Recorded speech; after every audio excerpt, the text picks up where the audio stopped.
কোন কোন রাশির বর্তমান সময়ে শনি সাড়ে সাতি চলছে এবং সাড়ে সাতি নেগেটিভ এফেক্ট থেকে কি করে আমি মুক্তি পাবো।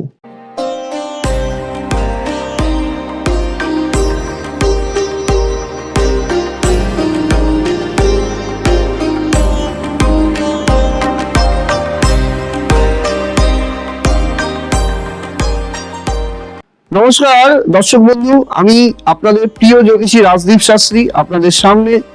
আজকে অনেকেই আমায় প্রশ্ন করছেন, বর্তমান সময়ে ট্রানজিট অনুসারে শনি কিন্তু মীন রাশিতে গোচর করছে।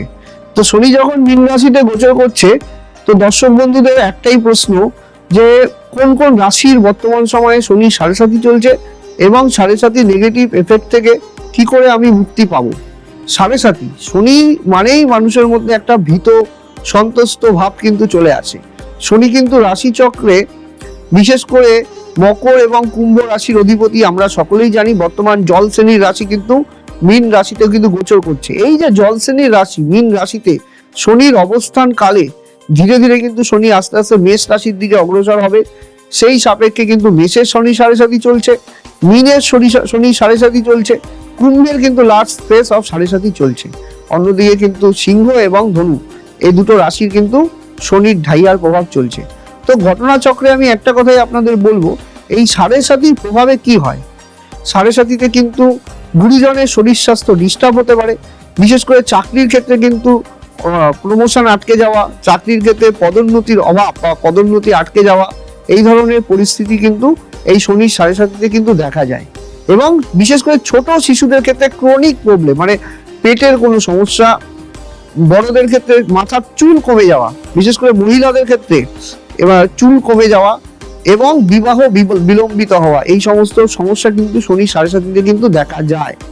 তবে তৎপরিপ্রেক্ষিতে আমি একটা কথাই বলবো, যদি শনি ভালো থাকে, শনি যদি গোচরে বা আপনার জন্মকুষ্ঠিতে যদি শুভ অবস্থায় অবস্থান করে, অনেক ক্ষেত্রে কিন্তু নেতিবাচক ফল কিন্তু কমে যায়। কিন্তু বেশিরভাগ ক্ষেত্রে শনির নেগেটিভ এফেক্ট কিন্তু দর্শক বন্ধুদের হরোস্কোপে কিন্তু আমি দেখতে পাই। তাই জন্য শনির সাড়ে সাতি যাদের চলছে, যারা প্রচন্ড ভাবে টেনশনে আছেন, এই গেল ভাব, মানে শনির সাড়ে সাতি আসছে, আপনি হয়তো গুরুজন হানি হয়েছে বাড়িতে, বা আরেকজনের চাকরিচ্যুত হয়ে যাচ্ছে, গোটা বাড়িটা শনির দ্বারা এফেক্টেড, তখন কিন্তু তার আগের থেকেই অভিজ্ঞ জ্ঞানী জ্যোতিষীর কাছে এসে তার কিন্তু প্রপার প্রতিকার কিন্তু করা প্রয়োজন আছে। কি করে প্রতিকার করবেন?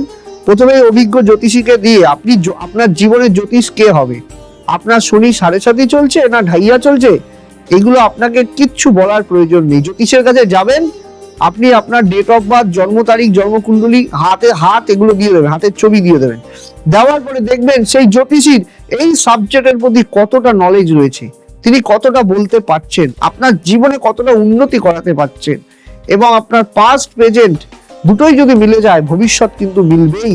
এবং ভবিষ্যৎ যদি মিলে যায়, তার কিন্তু প্রপার প্রতিকার, মানে বর্তমান যদি মিলে যায়, তবে কিন্তু ভবিষ্যতের জন্য প্রপার প্রতিকার কিন্তু আপনাকে করে নিতে হবে। এখন প্রশ্ন হচ্ছে যে প্রতিকারটা আমি কি করে করব। প্রতিকারের ক্ষেত্রে কি কি মেথড বা কি কি জায়গা আছে যেগুলোতে প্রতিকার করা সম্ভব। আপনারা আমাকে বহুদিন থেকে দেখছেন, আমি পশ্চিমবঙ্গের বিভিন্ন জনপ্রিয় মিডিয়া চ্যানেলে বসি। তো আপনারা অনেকেই দেখি আমার কমেন্ট বক্সে লিখে দেন যে স্যার আপনি একটু প্রতিকারের বিষয়টা একটু বলুন, যাতে আমরা তো অনেক দূরে থাকি, যে আমরা কি করে যোগাযোগ করব। যারা আমার সাথে বিশেষ করে যোগাযোগ করতে চাইছেন, তারা কিন্তু অনলাইনে ভিডিও কলের মাধ্যমে দেখা করতে পারবেন। এবং পশ্চিমবঙ্গের সমস্ত জেলায় কিন্তু আমি নিজে উপস্থিত থাকি। যেমন কোচবিহার থেকে শুরু করে একেবারে আলিপুরদুয়ার, ধুবড়ি, জলপাইগুড়ি, শিলিগুড়ি, মালদা, কালিয়াগঞ্জ, রায়গঞ্জ, মালদা এবং কলকাতার সাইডে যারা দর্শক বন্ধুরা রয়েছেন, দমদমে আমায় পাবেন, কালীঘাটে আমায় পাবেন, ব্যারাকপুরে আপনারা পাবেন। এবং আমার নিজ চেম্বার রয়েছে বরানগরে, এবং বরানগরে কিন্তু আপনারা আমাকে সরাসরি আসতে পারেন। যারা বরানগরে দেখাতে চাইছেন, তারা কিন্তু একেবারে নোয়াপাড়া মেট্রো স্টেশনে যে কোনো জায়গা থেকে কিন্তু আপনারা আসতে পারেন। কলকাতা শহরের মধ্যে নোয়াপাড়া মেট্রো স্টেশনে নেমে সেখান থেকে কিন্তু গাড়ি ধরে সামনেই কিন্তু আমার চেম্বার রয়েছে, সেখানে আপনারা আসতে পারেন। আর প্রতি মাসে কিন্তু একটা নির্দিষ্ট দিনে আমি কিন্তু তারাপীঠে হোমযজ্ঞটা করি। এবং আপনারা যারা আমার কাছে এসেছেন এর আগে, তারা প্রত্যেকেই জানেন আমি 64 উপাচার দিয়ে অগ্নিশিখা জীবামূলে কিন্তু আপনাদের আহুতি করাই। এবং বিশেষ করে এই 64 উপাচার দিয়ে যখনই হোম যজ্ঞটা করা যাবে, তখন আপনার জীবনে কিন্তু আর্থিক উন্নতির সাথে সাথে শনির সাড়ে সাতির প্রভাব কিন্তু কেটে যাবে। হ্যাঁ, এখন শনির সাড়ে সাতির প্রভাব বিশেষ করে কাদের করা উচিত বা প্রতিকার কাদের করা উচিত? শনির সাড়ে সাতির প্রতিকার তাদেরই করা উচিত যাদের বয়স মোটামুটি কম, বিশেষ করে 18 থেকে 20 বছর বয়স যারা রয়েছে, সেই বয়স থেকেই কিন্তু শনির সাড়ে সাতির প্রপার প্রতিকারটা আমি দিয়ে থাকি। এবং ছোট শিশুদের ক্ষেত্রে কিন্তু ধারণ ছাড়া প্রতিকার আমি দিয়ে থাকি, কারণ অনেক ছোট শিশুরা আছে অনেক কিছু ধারণ করতে অসমর্থ থাকে, তাদের জন্য কিন্তু ধারণ ছাড়া প্রতিকারগুলির ব্যবস্থা আছে। এবং নির্দিষ্ট যোগে কিন্তু কামাখ্যা ধামে বসেও কিন্তু আমি এই কাজগুলো করে থাকি। তবে একটা কথা আমি বলে রাখি দর্শক বন্ধুদের, যারা শনির সাড়ে সাতি শুধু নয়, হরোস্কোপের মধ্যে অন্যান্য গ্রহগত অবস্থান ডিস্টার্ব রয়েছে, এবং শনির শুধু নয়, রাহু ডিস্টার্ব রয়েছে, কর্মক্ষেত্রে বাধা সংযোগ তৈরি হচ্ছে, সেক্ষেত্রে কিন্তু এই শনির সাড়ে সাতি থেকে শুরু করে রাহুর প্রতিকার সমস্ত কিছু কিন্তু করে নেবে। এবং আরেকটা কথা আমি বলে রাখি, বর্তমান সময়ে আমি কিন্তু অনলাইন কনসালটেন্সিটা করছি।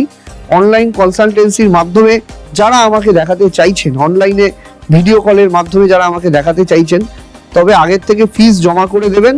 এবং নির্দিষ্ট চেম্বারে বা অনলাইনে, দূরের দর্শক বন্ধুরা, দেখা যাচ্ছে আপনি আপনার বাড়ি অনেক দূর, আপনি ব্যাঙ্গালোর থেকে দেখছেন, বা আপনি দেরাদুন থেকে দেখছেন, মহারাষ্ট্র থেকে দেখছেন, বিভিন্ন জায়গা থেকে দেখছেন, তবে আমার কাছে আসতে পারছেন না, তখন আপনি অনলাইনে কনসালটেন্সি করবেন।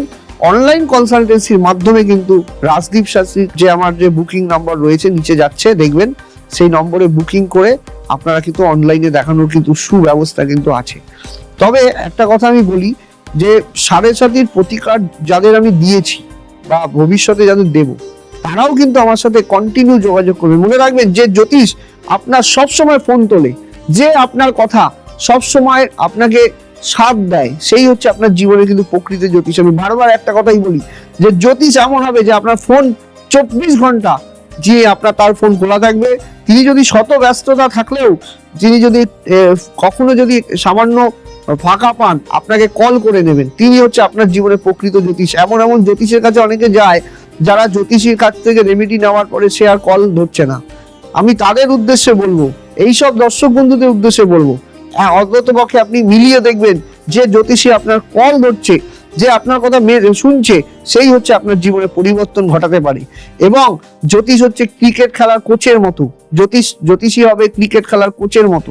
কোচ যেমন একটা খেলোয়াড়কে দূরে দাঁড়িয়ে থেকে তাকে নির্দেশনা দেয় কি করে সে খেলে জিতবে, সেরকম জ্যোতিষ হবে আপনার জীবনে ফ্রেন্ড, ফিলোসফার এবং গাইড। যে জ্যোতিষ আপনার জীবনে সঠিক রাস্তা দেখাবে, সেই হচ্ছে আপনার জীবনে প্রকৃত জ্যোতিষ। নমস্কার, ধন্যবাদ।